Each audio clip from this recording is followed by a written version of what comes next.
Welcome sa aking YouTube channel. So, ang topic natin for today is something para sa mga kumakanta. Lalo na sa bar, no? Or sa restaurant or sa hotel. No? Ito yung tinatawag natin na na vocalist, no? Vocalist discipline or vocal discipline and rest. Yun. So, ito po ay base lang sa ginagawa ko, no? Although nag-research din ako, nagtingin ako online kung ano yung syempre yung mga dapat iwasan, ano yung dapat gawin. No? So, ito yung gumana sa akin. At sana'y makakuha kayo ng idea sa akin and then malay nyo, gumana rin sa inyo. Diba? So, hindi naman ako talaga like expert at hindi rin ako magaling kumanta. Pero ito yung mga ginagawa ko, no? Para kahit pa paano hindi ko naman maabuso yung boses ko. Kasi remember, yung vocal natin, vocal cord natin ay instrument din yan. No? Tulad ng gitara, tulad ng piano, tulad ng drums, instrument din yung vocals. So, pag nilaspag mo yung boses mo, no? Talagang masisira ka agad, di ba? Hindi mo na magagamit. Sayang naman, siyempre, di ba? Diyan tayo kumikita. Di ba? As a musician, as a vocalist, diyan tayo kumikita. Boses. So, hindi naman yan tulad ng mga gitara na pag nasira gitara mo, you can just replace it with a new guitar. Pero yung boses mo, isa lang yan. Pag nasira yan, wala na.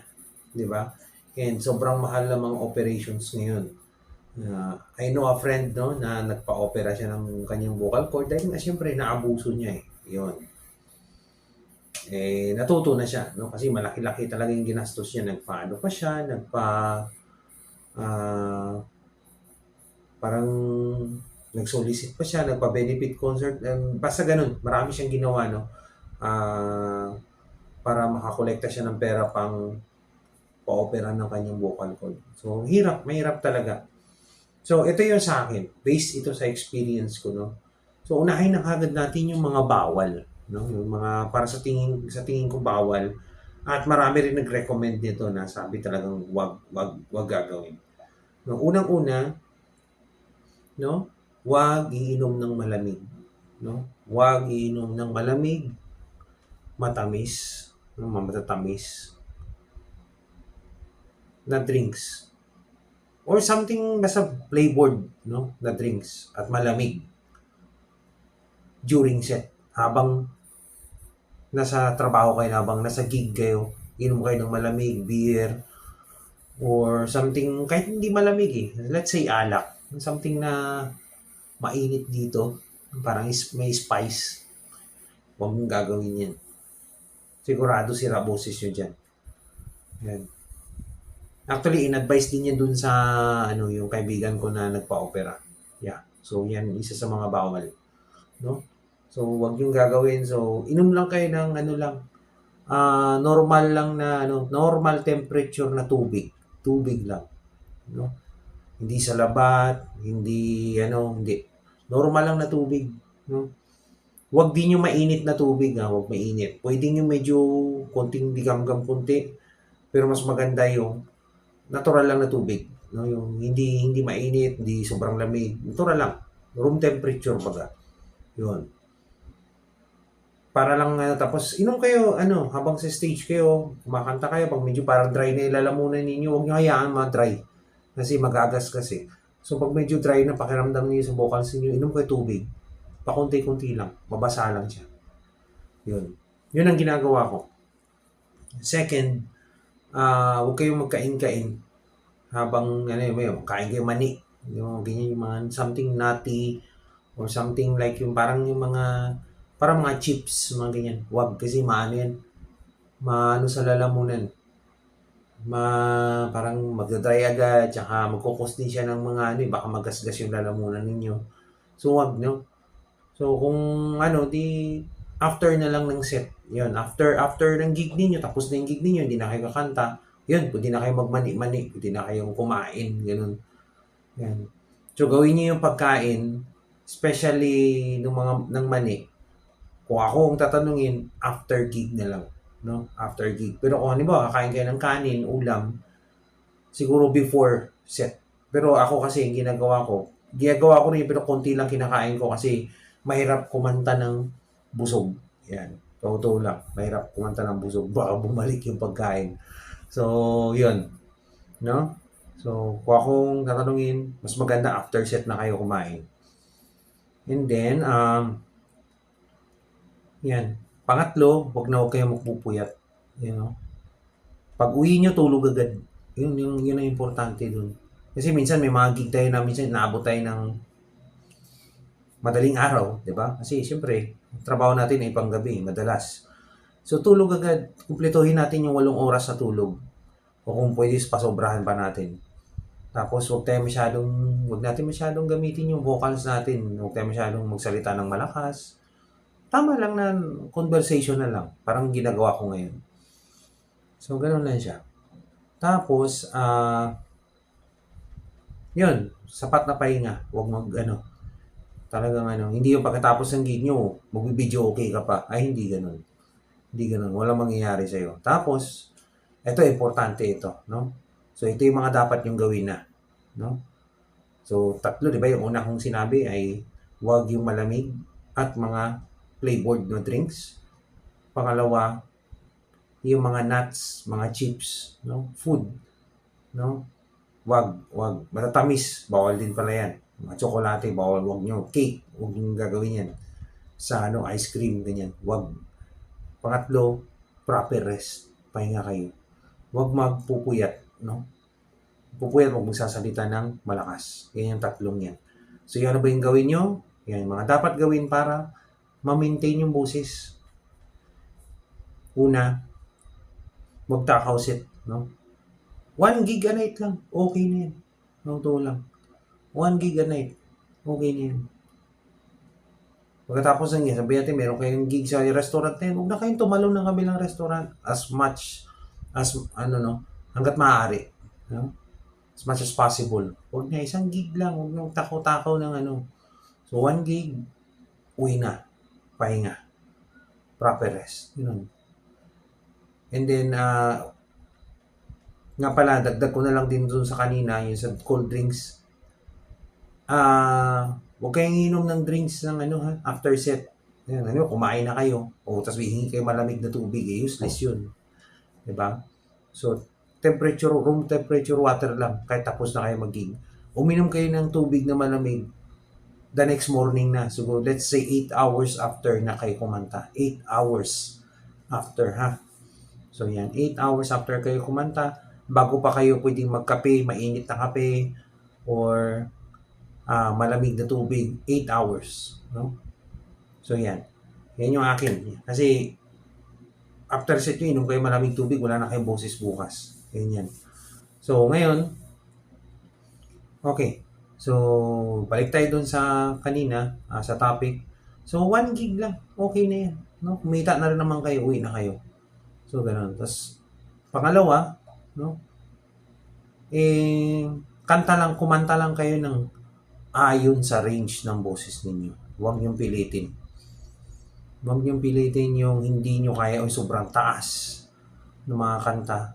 Range nyo lang. Yung range nyo lang. Ako, dati, pinipilit ko rin kumanta ng mga mataas. Hirap. Magagasta boses yun. Magagasta talaga. Yung kaya nyo lang. Which is yun na yung ginagawa ko ngayon. Yung kaya ko lang. Minsan, pag may nagre-request talaga ng yung, alam mo naman tayo, minsan, di ba, yung mga guest minsan, lakas maka-request ng mga, alam mo yun, mga shizgan. So, pag mga ganyan, minsan, dinedecline ko na. Kasi, kahit pa magsabihin natin, magbibigay siya ng tip. Yung tip, ngayong gabi lang yan. Ngayong araw lang yan. Paano sa mga susunod na panahon, di ba? So, pwede ka naman mag-decline di ba? Pag hindi mo alam, pwede niya naman kunin ulit yung tip niya kung gusto niya, di ba? Basta ang akin,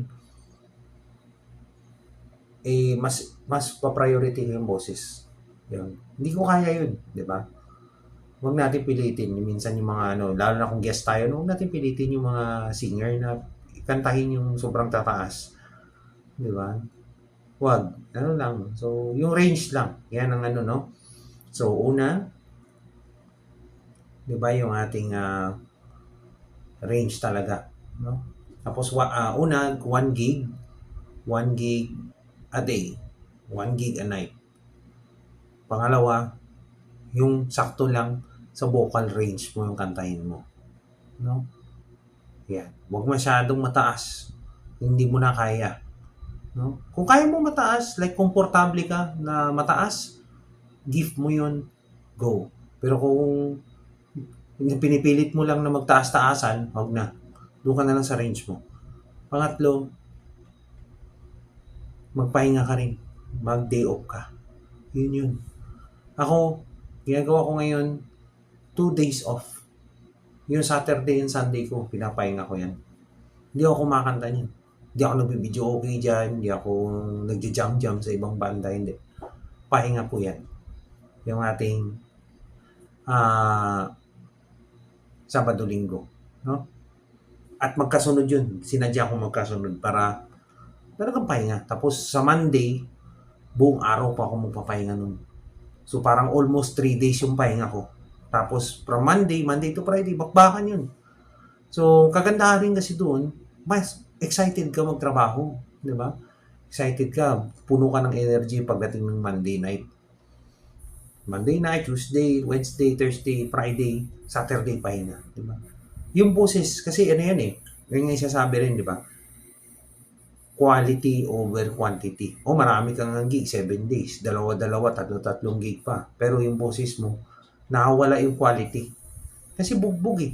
Sabihin ba natin, oh, sige, ginawa mo na lahat ng mga pag-iingat, di ba? Yung tulad ng sinabi ko kanina, yung about sa drinks, about sa food, ginawa mo yung proper rest, pero hindi, iba pa rin yung day off. Yung wala kang gagawin talaga. So, yun ang kagandahan ng may day off. So, day off din pag may time. Diba? Lalo na kung regular yung gig ninyo. Tulad sa akin, regular yung gig ko. 5 days straight yun. Na regular talaga, araw-araw, walang miss yun. Actually, ang gig ko nga is 6, no? 6 sa loob ng 5 araw. So, meron akong 1 day na 2 set. 2 restaurant at tinutugtugan ko. Pero 1 lang yun 1 lang yun doon sa 5 nights. So, I think tama talaga na 2 araw. Wala ni isang gig. So, pahinga. Yun talaga. No, tapos yung yun ang ginagawa ko. So far ngayon, walang changes na nangyari sa boses ko. Which is good kasi yun naman talagang puhunan natin eh, di ba? So, sinusunod ko yun and then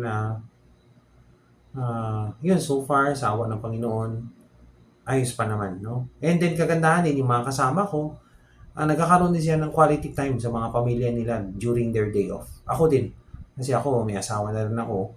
So, yun. Kakaroon ng quality time. So, yun. And, yung kinikita naman, sulit naman, no? Kaya, tulad ng mga gitara natin, mini-maintain natin. Keyboard, drums natin, mini-maintain natin. Maintain din natin to. Di ba? Importante yan eh. So, sana yung may natutunan tayo at of course, if you want to, kung meron ka ring suggestion, no? Comment nyo lang sa baba.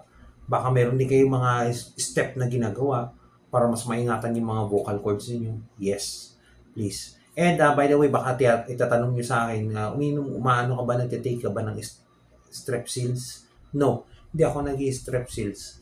Kasi yung Strepsils may lasa siya. Although sabi nila sa ibang singer na kilala ko effective siya, sa akin hindi siya effective. So, ano rin yan, hiyang-hiyang din yung na yan. Yung Strepsils na yan, yung mga salabat-salabat na yan, sa akin hindi hiyang yan. Mas lalo kung napapaos yan, lalo na kung iniinom ko siya during set. So, uminom ako salabat, pero the next morning na. Ganoon. Tapos,